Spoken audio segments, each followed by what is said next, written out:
afternoon, everyone. Welcome to the ASEAN College of Medical Physics webinar. My name is Professor Ng Wan Hong, the founder and the director of this ASEAN College of Medical Physics, ACOMP.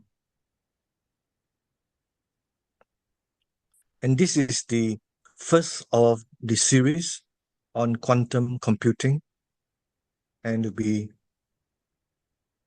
headed by Dr. Yap, and the moderator, Prof. Yong, will introduce.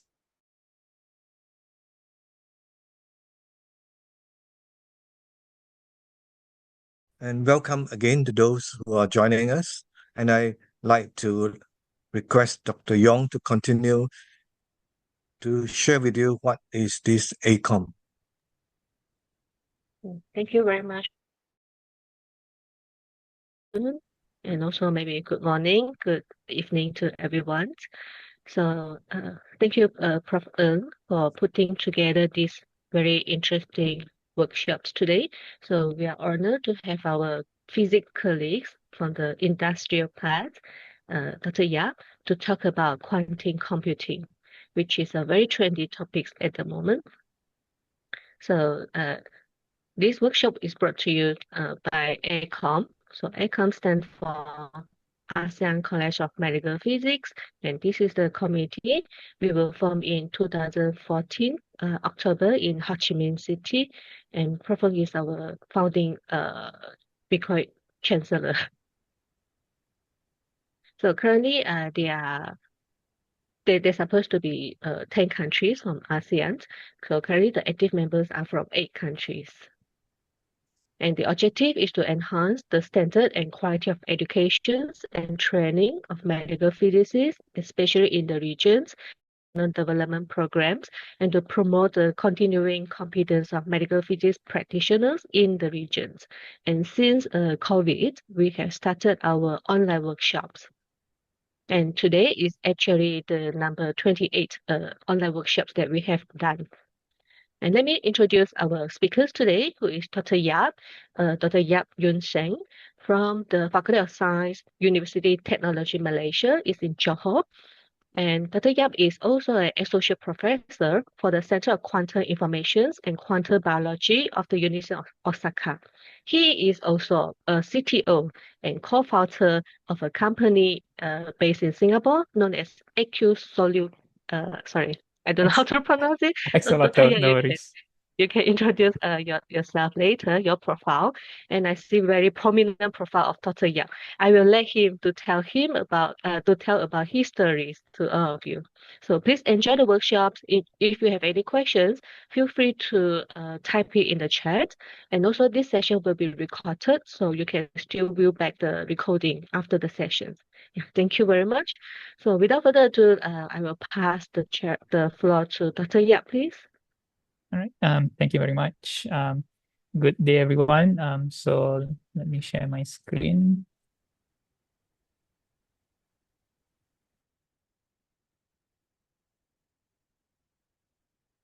Okay. Right. I think hopefully my screen is visible. Yes. All right. Thank you very much to Prof. and Prof. Yong for the invitation, and hopefully I'll be able to share a little bit on quantum computing. I've been in this field since 2009, working on first electron spins, and that was in Osaka. And since 2018, I've been with Center for Quantum Technologies, and that in that COE, Center of Excellence, I've been working with Professor Reiner on the superconducting quantum computer. Just to like have some definitions around this. So I'm sure everybody here is familiar with the classical and the quantum physics, but quantum technology is sort of like it's not new per se, quantum science and technology or quantum information processing. The idea of using quantum to process information has been around for quite some time, but the progress stopped because of at some point there wasn't an algorithm that can use quantum to speed up processing until there was one or two big algorithms that came out. So if you heard of them, they will be primarily Shaw's algorithm on factorization. So when there's these few new algorithms, the interest of quantum information started back again. And from there, we actually have a few different topics, which I will cover later on. So I'm borrowing this image from the Royal Swedish Academy of Science. This was produced this year when they announced the Nobel laureates. So the idea is on quantum tunneling. And in the classical world, as you know, if you throw a ball on the wall, it will bounce back.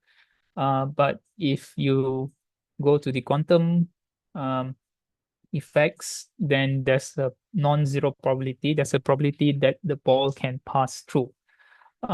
So of course, typically we tend to see this on the macroscopic world when the between electrons on the really small scale. But this year, the Nobel laureate was awarded to Professor John Clark Devoret and Professor Devoret and Professor John Martinez, because they were able to show that the tunneling effect, where the ball passing through the wall, was able to occur for something of a rather big scale device. So this device then was used to build quantum computers. So this was actually this is not the first Nobel Prize in physics to be awarded in quantum information. There was another one in 2022 where we have a Nobel Prize awarded to quantum communication, or rather about entangled photons. So and I was lucky enough to meet Professor John Martinez sometime in 2000, I forgot, back then. And he's like me, he's an experimentalist, and he likes to talk about the setup. So there's not many of us that works on the hardware. So he stopped by and we had a good chat about the project. So more recently, because this is the ASEAN school as well. So we just finished last week the first ever inaugural ASEAN Quantum Summit, which was held in University Technology Malaysia in Johor Bahru in Malaysia. And I think one of the audience here, Muhammad Taufiki, I recognize your name. He was with us also as well. So thank you for being part of the event. And it was officiated by Yang Amat Muhammad Dato' On Hafiz, who's the Chief Minister of Johor, and with over 200 delegations. It was quite an interesting event, I think, and there's a lot of topics that we covered. So under quantum technology, there's actually you have quantum computing, you have quantum sensors, you have quantum communication, you have quantum biology, you have quantum metrology, all of those. So I'll show a little bit on that later. But just to compare between classical world and the quantum world on the computing side. So imagine if you have a box, and the box you can put a ball inside. So you have one bit, the box either has the ball or it doesn't have the ball. It's only either one of these states. And if you have two bits, you can have two balls in the boxes, or 1 and 0, or 0 and 1, something like that. And if you have 3 bits, it's also something of that nature. What cannot happen per box is that the ball is in and out at the same time. That means it's not a superposition. It's not a quantum superposition state. So it doesn't the normal classical world doesn't work that way. Of course, we have the saying like your cup is half empty or half full, right? But in the classical world, the ball doesn't exist and inside the box and it's empty at the same time. That doesn't work. But for the quantum world, that is what happens. You have the ball with the ball and without the ball at the same time, right? So instead of using that, I'm going to use this analogy where you have one qubit, you have this two-person here. And the nature, because these two-person, they can work in parallel, right? So quantum computers is actually intrinsically parallel, and the parallel ability becomes better or stronger with more qubits. So qubits is the quantum equivalent of a bit. So if you have one qubit, let's say you have two-person, this two-person can do something, can do some work, can process some information. Now, if you have two qubits, instead of having two people per se, you have two groups, and now you have four of them being able to do something. So each of them can do can carry some information, can process some information. So the ability is not increasing 2 times, but it's actually like there's 4% there, right? And similarly, if you have 3 qubits, you're furthering dividing them into more people. It's not 3 groups, but it's actually 4 groups, right? So it's actually increasing exponentially. So instead of 4 people, now you have 8 people that can actually process information. They can do some work. And the more qubits you have, the number becomes even bigger and bigger. And this ability, because all of them are able to work simultaneously, that gives you the ability to store much more information and process all of them in parallel, where classical computers can't do. And the different fields in quantum technology, this is something that I come up with. So for example, you have quantum communication and security. So this is for communication. This is more of how we want to protect information. So there's something called the post-quantum cryptography, PQC, and QKD, quantum key distribution. And then there's theory and algorithms. This is where people are working on the for example, the application side. You want to use a computer to calculate something, right? So that's the theory part, the algorithm part. There's quantum sensing and quantum metrology.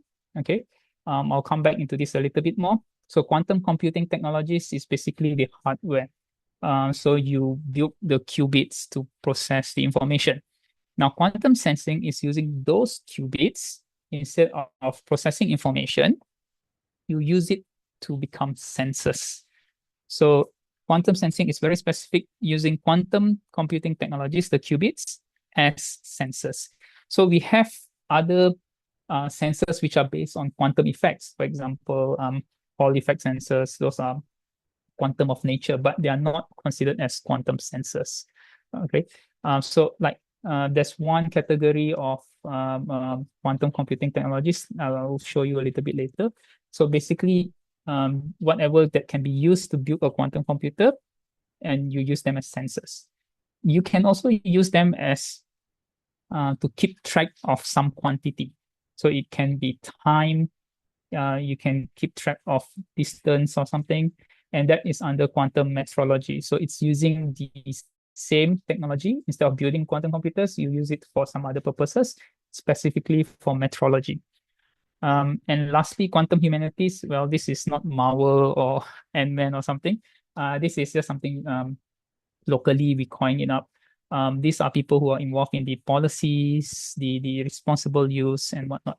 Now, quantum information is a few of these combined, which is typically quantum communication, quantum theory, and quantum computing. So that's quantum information. So classically, it used to be quantum information, but since the field has grown a little bit to sensing and metrology, so that's why now it's more commonly referred to as quantum technology. Right. So the algorithm that I was mentioning that brought out the interest in quantum information was Shor's algorithm, which is a factoring algorithm. So you have a number and you want to find the factors.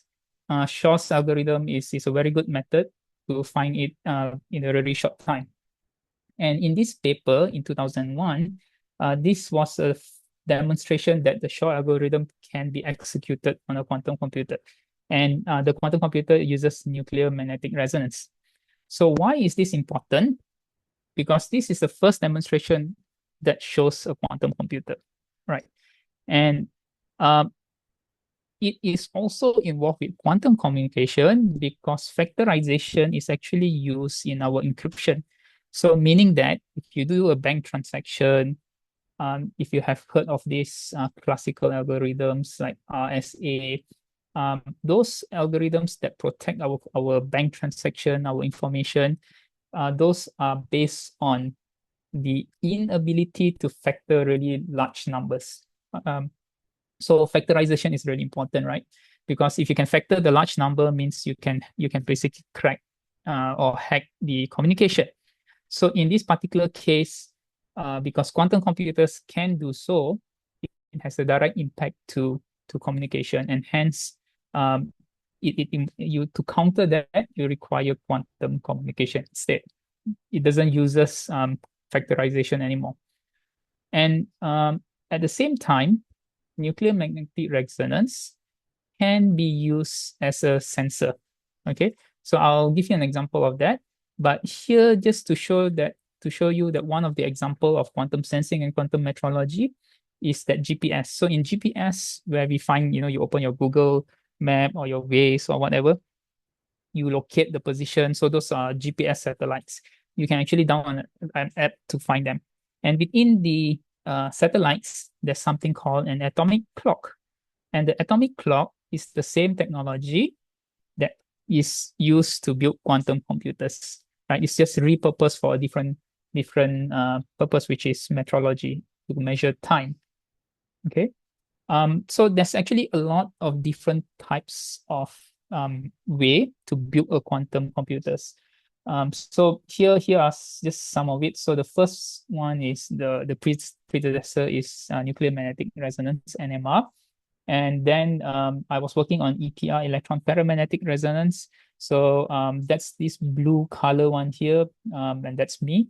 And you can actually use what we call nitrogen vacancy centers, NV centers. So these are actually diamonds.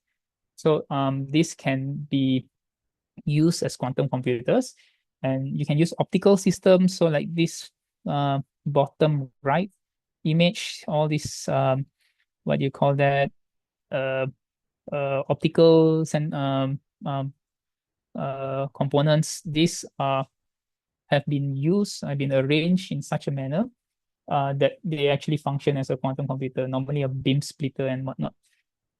You also have trapped ions, like this bluish color one on the bottom left, and you have semiconductors. So semiconductors is like this middle one is a quantum dot.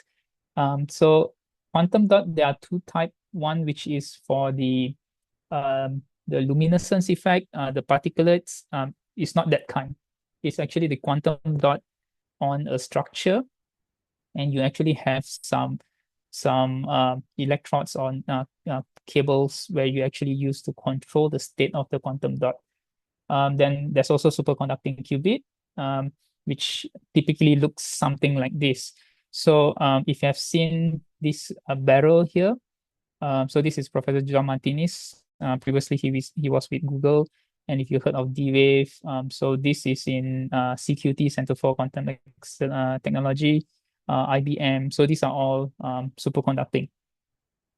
And if you open them up, you can see actually there's a lot of layers of insulation. So the blue one here, and then you have this silver one, and then you have this copper or gold one. And when you open all of them, then you will see something like this. And you have multiple stages from up here, the room temperature, until goes down to 10 millikelvin. So this is specific for superconducting, but they are also used for different systems as well. I think maybe trapped ions. I'm not too sure, but I'm doing superconducting.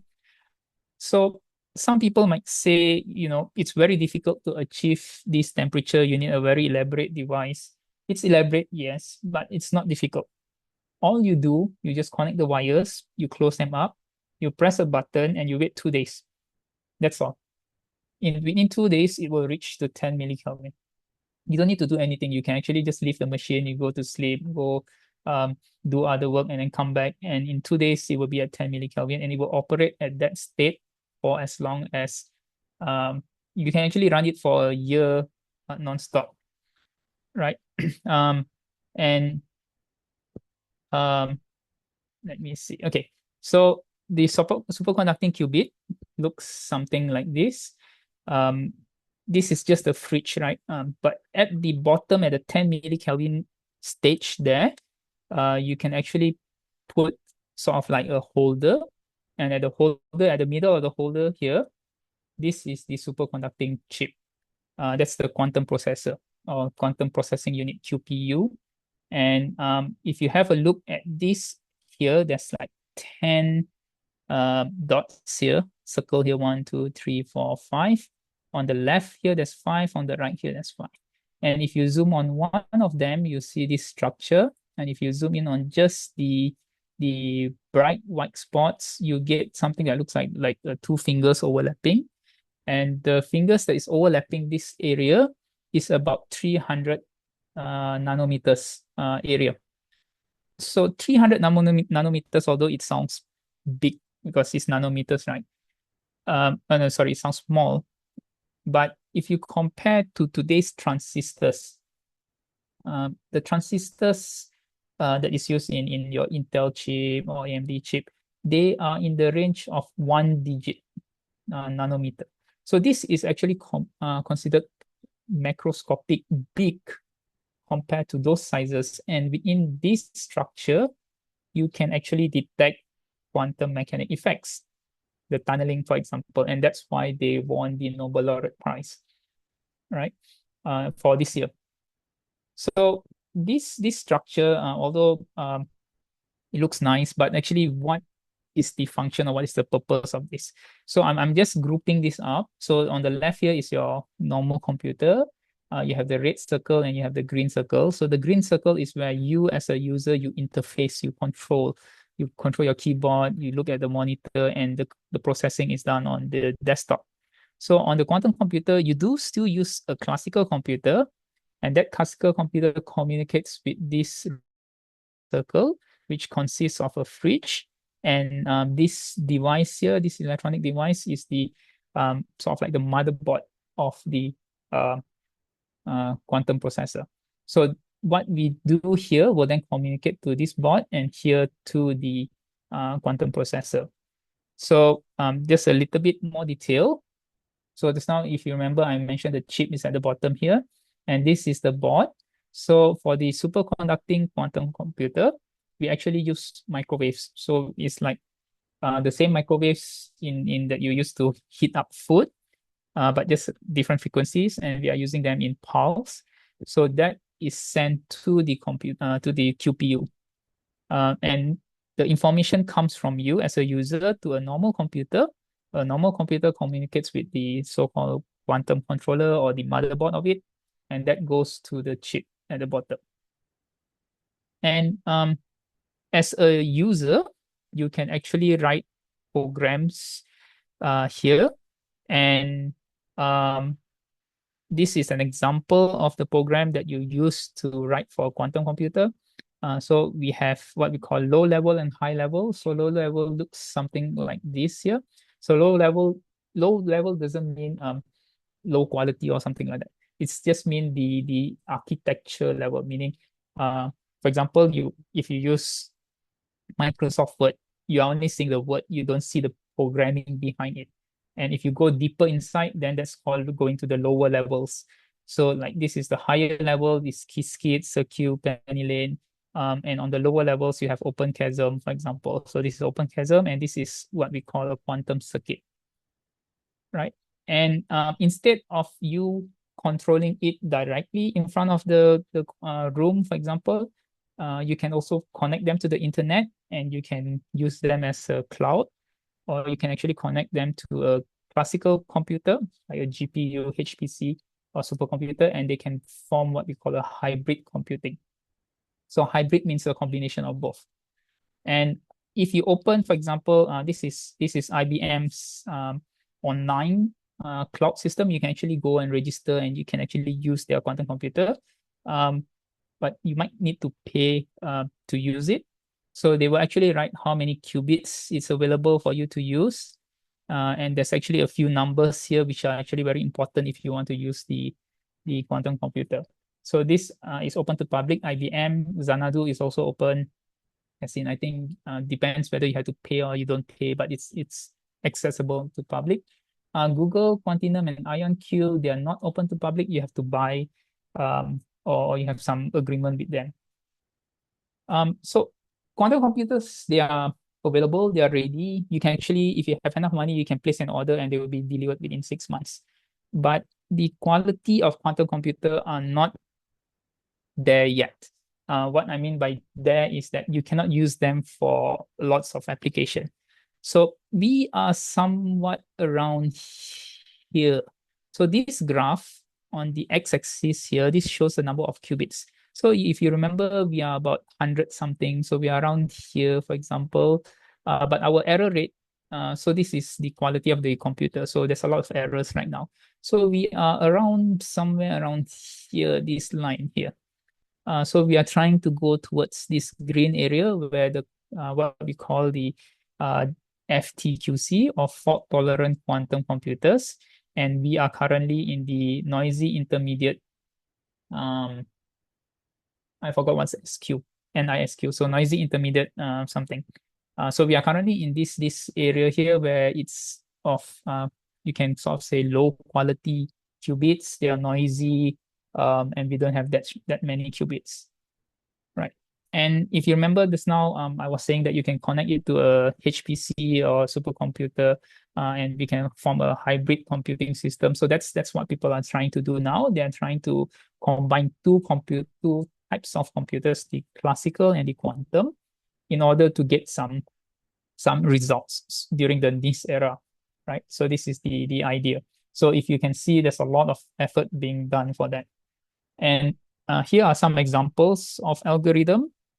So we have some which is fully classical. So like if you are aware of like Monte Carlo, Smith-Learning, genetic algorithm, these are optimization, what is. There's something called quantum inspired algorithm. So quantum are actually quantum algorithms that has been changed to run on fully classical, right? So you have quantum computer simulators. So this simulates a quantum computer. So fully quantum, which is on the further right, this runs only on the quantum computer. So for example, the Shor's algorithm, that's what I was mentioning just now. And then there's something, Gauss sum factorization, Grover search, quantum walk, quantum Fourier transform. This runs as only on the quantum computer. And you have hybrid, which is like just now a combination of both. So, for example, the quantum approximate optimization algorithm, QAOA, which means that you use the classical part to optimize and the quantum part to calculate, right? So this is what I mean by hybrid here. And you have something which is called error mitigation. So error mitigation exists for all three types of algorithms. And there's something called this is sort of like the architecture. So just to go a little bit deeper. So just now I was saying the high-level programming. High-level programming is where you write using, for example, what's the name? Python. And the OpenQASM is a low level. And even lower, you go into the hardware libraries. And on the architecture, if you go down even lower level is the hardware itself. So this is like the motherboard, for example, and then here will be the dilution refrigerator. So all of these lines are actually the control lines. So you have some amplifiers, some filters. These are components which are important to increase the quality of the signal that is being sent, the microwave pulses that I was mentioning earlier. And this goes to the quantum processor. And people are trying to connect two quantum computers, but in this case, it's still via the cloud. It's not what's called a quantum channel yet, but people are trying to actually go towards that. And a quantum channel would be, a quantum channel would be trying to connect between two quantum processors, and there's actually two kinds of quantum channel.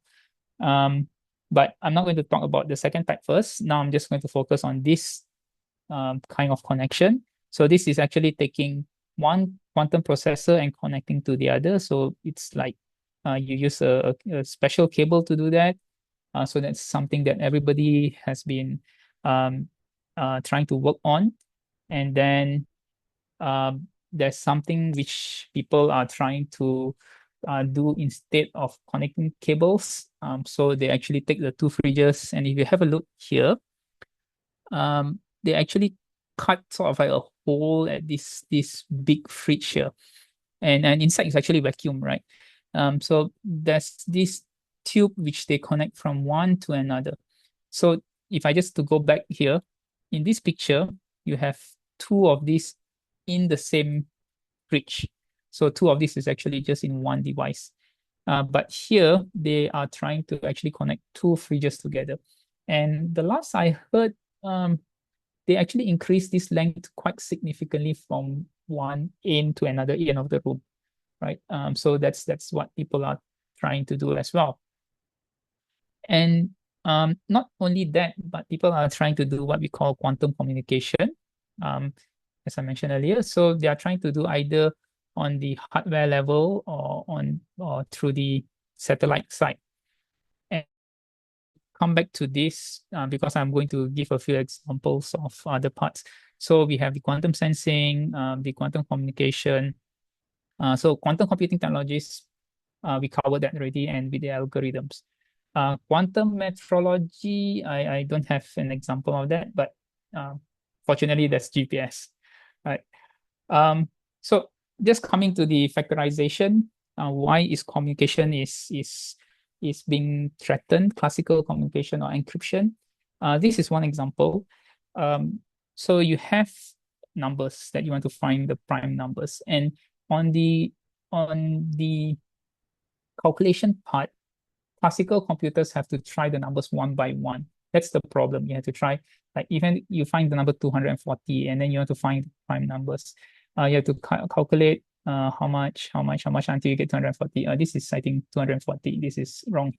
So it's not easy because you have to try every number one by one.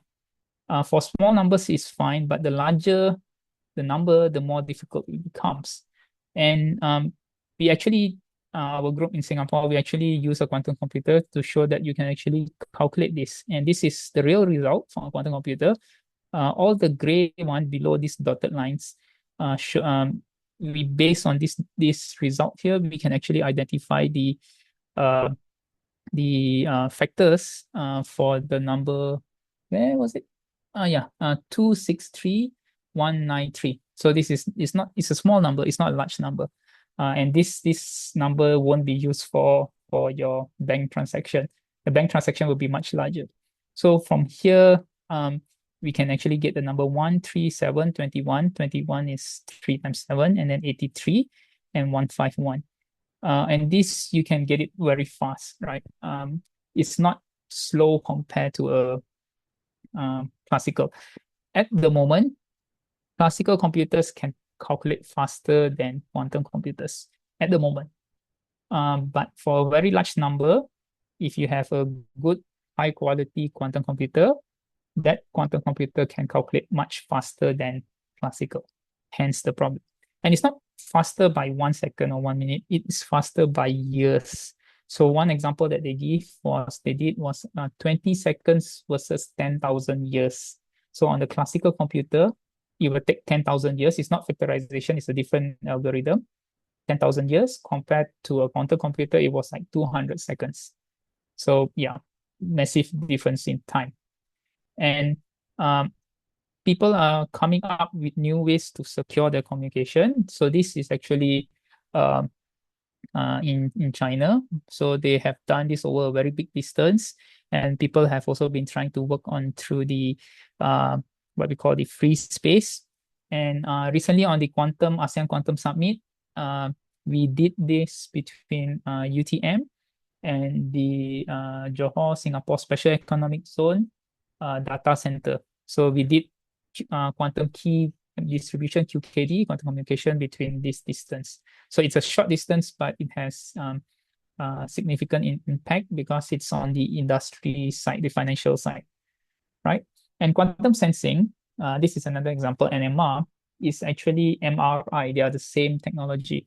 So what we use for quantum computers can be also used for imaging, right? So that's the idea of it. So hopefully nobody need to go for MRI, but that's the same technology that is used for quantum computers. And this is another quantum sensor. So you have some special cold atoms here, and these cold atoms is actually dropped from the top here, and it falls down, and you can measure the rate of it falling, and the rate of it falling will give you the local gravity constant. So this device gives you the absolute value, which means that if you put it at some location, it can measure the gravitational acceleration at that location, and it becomes a true value that other portable devices which has less accuracy will come here to actually calibrate their device to this. So this becomes the calibration device on site. And I was told that it's sensitive enough to detect the changes of the gravitational pull with the moon.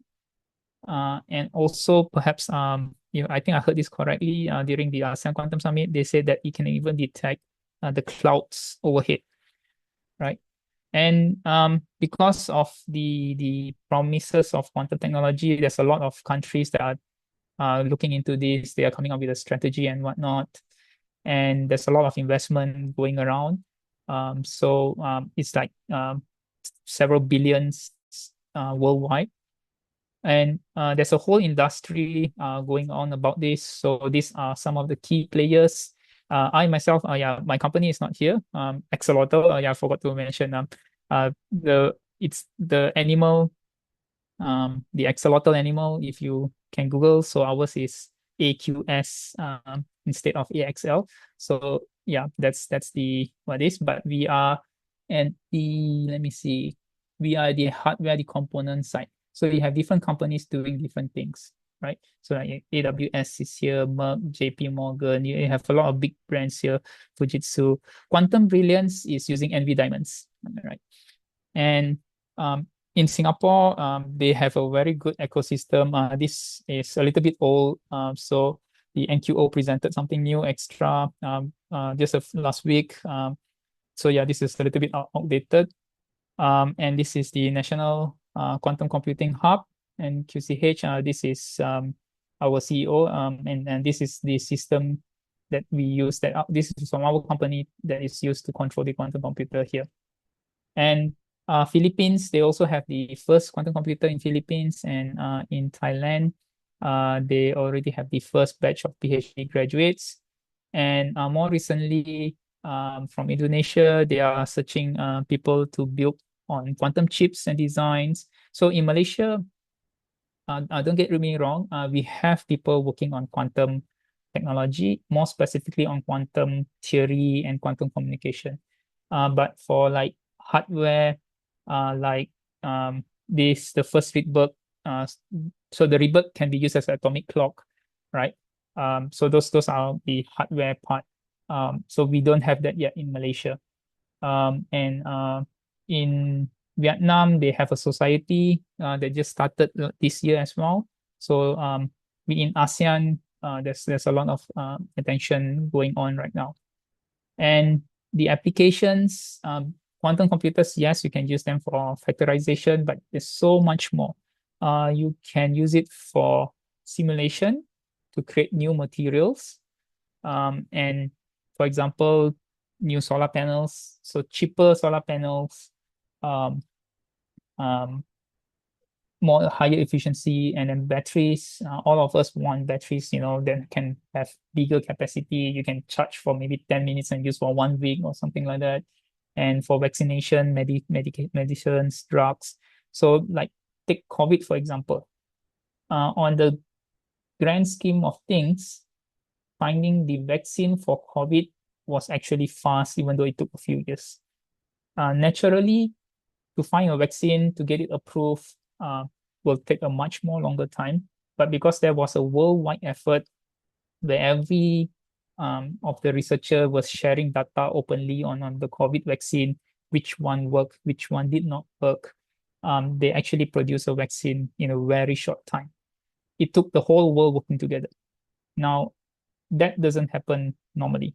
So if you want to produce a drug or vaccine, it normally takes a lot more time, a lot more money, and there's a lot of risk involved testing in the lab.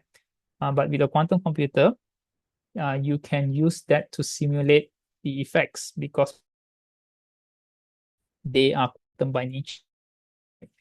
So using a quantum computer will be able to do that much more faster than classical computers, including like fertilizers, chemicals, and whatnot. And you can use it for quantum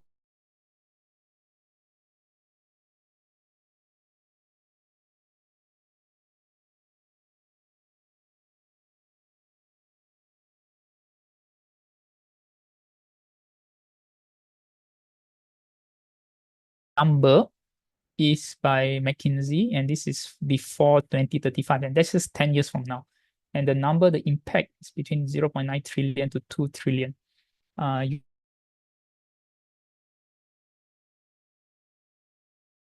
And this year is the International.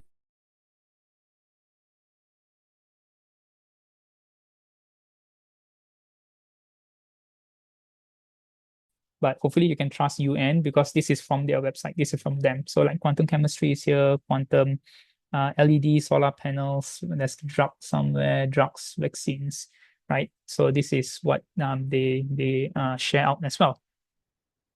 And some possible applications in the financial sectors are, for example, trading and portfolio optimization, risk profiling, secure communication, weather and forecasting. These are some of the applications perhaps in the 10 years time. And also maybe on the image recognition, maybe for classification, and then management optimization. So optimization is widely used, right? And then you can have like different perhaps we in Malaysia. This is not short term. This is maybe 5 to 10 years. Also for the same topics that I mentioned earlier, those are some of the potential applications that we can actually use in Malaysia as well. Now in Singapore, they are trying to implement quantum communication in the whole island. And these are the banks that are involved. And this is by the Money Authority of Singapore. So it's already starting to take place already, right? So, okay, sorry, that's about this. Yeah, just to give an idea. So classical computers started with the first transistor in 1948. And it took over like 75 years to have what we have right now. And this was the first 5 megabyte hard drive in 1956. The first qubit was, I started my PhD, people were still figuring out how to build qubits, and that was around 2009. So compared to this time scale and that time scale, quantum computer is still very young, but there's so much demand, there's so much attention that it's trying to play a catch-up game to a technology, the classical technology that has a lead of 75 years or so. So there's a lot of catching up to do. And unfortunately, you can use quantum technology for war. So you can use it for all different kind of purposes, which are not that good. But yeah, and that's because of the risk involved. There's already export control with quantum technology, and it's real, it's out there. And in Malaysia, we have a group called MyQI. There's a few of us, and we are working closely, and the ASEAN Quantum Summit came through because of this group as well. So my sincere thanks to all of them. And in Malaysia, we have different people working on different things. I'm not going to go through this that much, but just to give an idea of who is doing what. And we also have the Johor, Singapore Special Economic Zone, and quantum computing is already part of our initiatives in Malaysia. So yep, I think that's all from me. I think just nice in time. Right. So that's all. Yes, thank you very much, Dr. Yap. It's really interesting and very exciting field, I think. Personally, I found it very, very attractive. You think? Right. Yeah, let's ask the have any questions. Let me check on the chat box. Okay, there is one chat box. Dr. Yap, not sure you can see it. So it's from Muhammad Taufiki. So hello, Yes. Prof. Yap. It's nice to meet you again. I would like to ask, is the quantum computer being developed in CQT moving forward to fault-tolerated architecture? Or are we instead accepting the current level of noise as it is and focusing on what can be done with the existing devices? Right. So everybody is trying to work on building quantum computers that is fault tolerant. So we are on this side here, and everybody wants to go to the green color. So that effort is never ending. Everybody is working on that. But at the same time, while we are working on that, we also find ways to use what we have currently for NIS algorithm. So algorithms that can be used like this. So typically, the idea is to have two quantum computers, one to go towards the green side where you try to improve it, and another where you let people use it for algorithm. So that's what Singapore is doing. There's two superconducting quantum computer. One is with CQT in NTU by Rainer, and the second one which is the NQCH, also developed by Rainer as well. But the NQCH is open for the researchers to use for algorithm. The one in NTU is used for the fault tolerant approach. So yeah, we actually do need to focus on these two. Yeah, very nice. Muhammad Taufiki, if you are around, if you are here, do you have any further questions to Prof. Yap?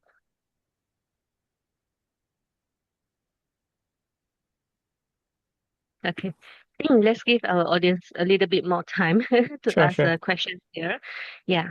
But yeah, Dr. Yap, I think most of us here are, a lot of us are here are medical physicists, and I'm really like fascinated by your talk about the in healthcare, quantum computing in imaging especially.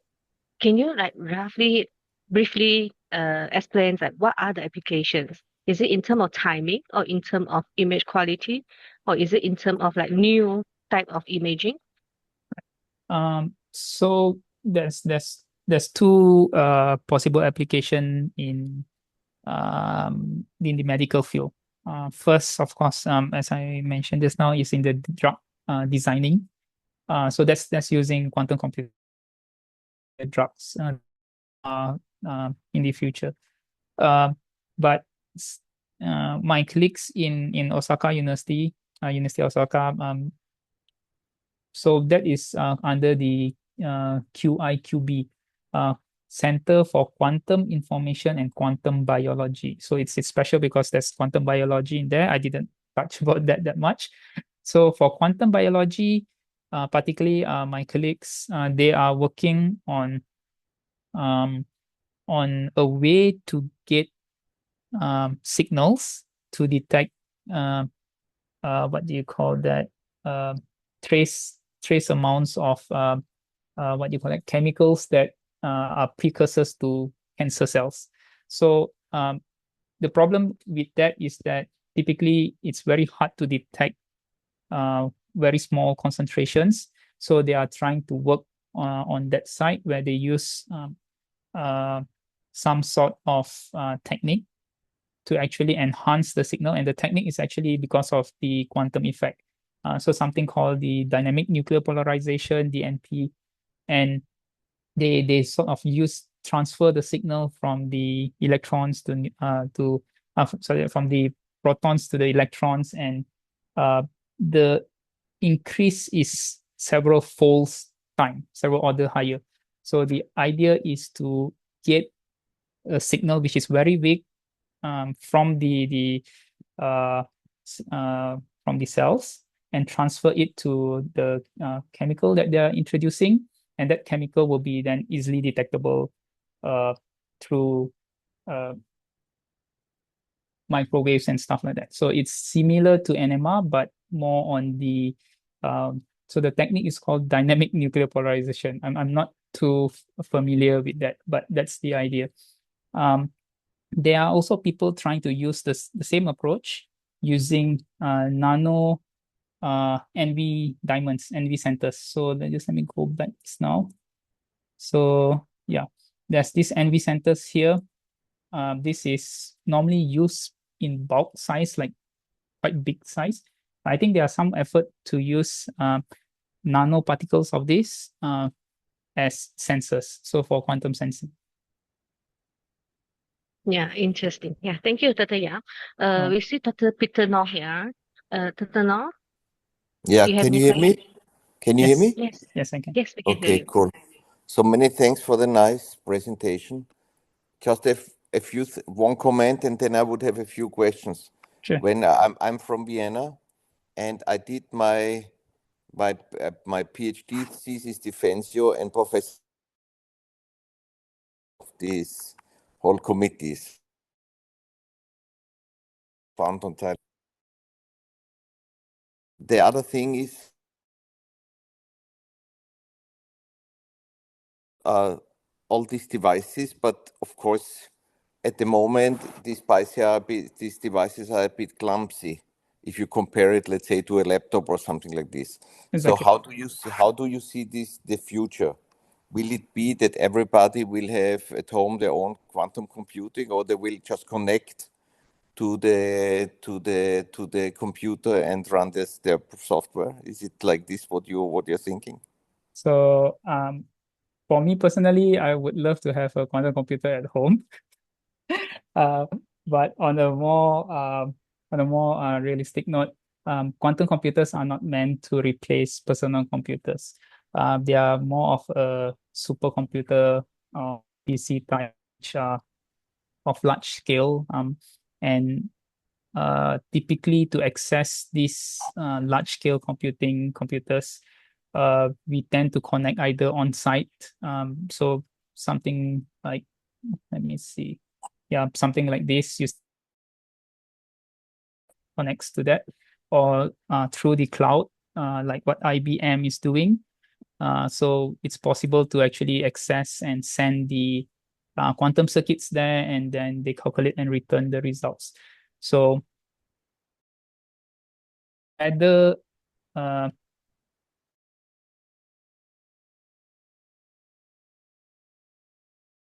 clumsy systems, that's bits. But yeah, lots of efforts or people are trying to work on that, and it's not so soon.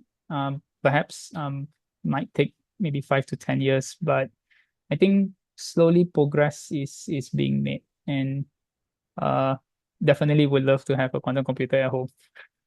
Yeah. So the other thing what I would like to ask you is, Sure. Let's say we live somehow now in a kind of linear world. But when we go into quantum computing, as you showed, so we move from this linear world to a parallel world. So do you think that we also have to change maybe a way we have to think about, and not only maybe to think about, but also to teach differently? Right. Exactly. So one thing about using quantum computers is that we don't use them like, as you correctly mentioned, We don't use them sequentially per se. We do control them sequentially in the sense of if I can draw here. So this is the quantum circuit, and this is time. So we do have all these gates here doing some operation. But it's essentially very different to how we code on a low level language with classical computers. So we can't imagine like doing 1 and 0s normally, and we tend to use libraries. So generally, yes, we do need to introduce how quantum computer works, and we do need to get students to be exposed to this. On the high, just using the algorithms. Most of the time, they don't see this. They just call the libraries, but it's actually important to have these libraries tailored to the specific problem that they are solving. So for example, they have a quantum chemistry problem or some optimization the problem that they want to solve, then they have to tailor their problem, and they have to match it to the library that they want to use. That may not be so straightforward as well. So yes, we definitely need to introduce how quantum computer works. In Malaysia, we have some universities offering courses, not full degree programs yet, but I'm aware of like other universities offering full degree programs. Malaysia, we are starting to have courses, and will have technique, but I think it's a good exposure for them to learn. And the best way to learn for me is to go all the way masters and PhD into this field. That's where you go deep into this. Yes. Okay, thank you very much. Thank you. Thank you very much, Ralph. Thank you very much, Dr. Nor. Just for your information, Dr. Yap, Dr. Nor is from the United Nations under the Okay. International Atomic Energy Agency. I see. Yeah, and he is in the nuclear medicine field, and also very much very much interested in AI and quantum computing. I see. Good to know. Okay. May I ask other participants if anyone have other questions?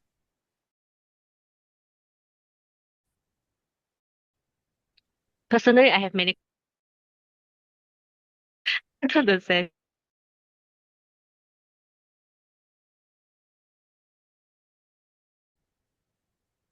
Yes, I'm here. Yeah, Professor. Professor, you want to say, do you have any comments? Or you want to say a few words? Yeah, excellent. This is the first in this series on quantum computing.